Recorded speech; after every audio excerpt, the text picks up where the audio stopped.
বলখের বাদশাহ ছিলেন ইব্রাহিম ইবনে আদহাম। কয়েকদিন পরে রাজত্ব ছেড়া দিছেন। রাত্র জঙ্গলে কাটে, দিন মরুতে কাটে, অথবা রাত্র মরুতে কাটে, দিন জঙ্গলে কাটে।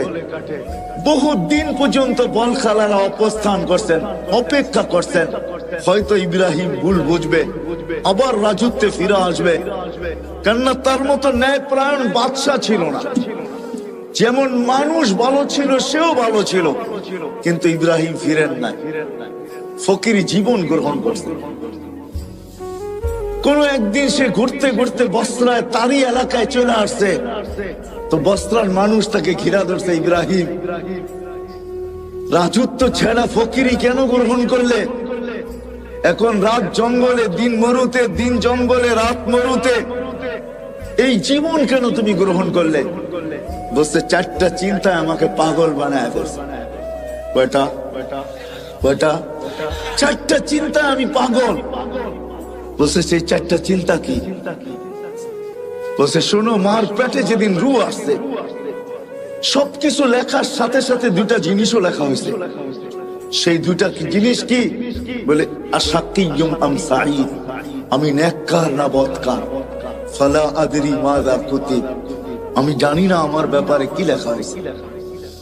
বলছে, ইব্রাহিম দ্বিতীয়, বলে, যেদিন মালাকুল মউত আমাকে উঠায় নিয়ে যাবে, রূহ নিতে আসবে, দুটা সম্বোধনের যে কোনো একটা সম্বোধন আমাকে করবে। হয়তো বলবে আইয়াতুহান নাফসুত তাইয়্যিব, পবিত্র রূহ, অথবা বলবে অপবিত্র রূহ। দুটার যে কোনো একটা বলবেই বলবে। আগে বলবে ইলা রহিম ওয়া রাইহান, চলো শান্তিময় জগতের দিকে, অথবা আগে বলবে চলো তুমি কষ্ট আর কি দেখছো, চলো ওই কষ্টময় জগতের দিকে।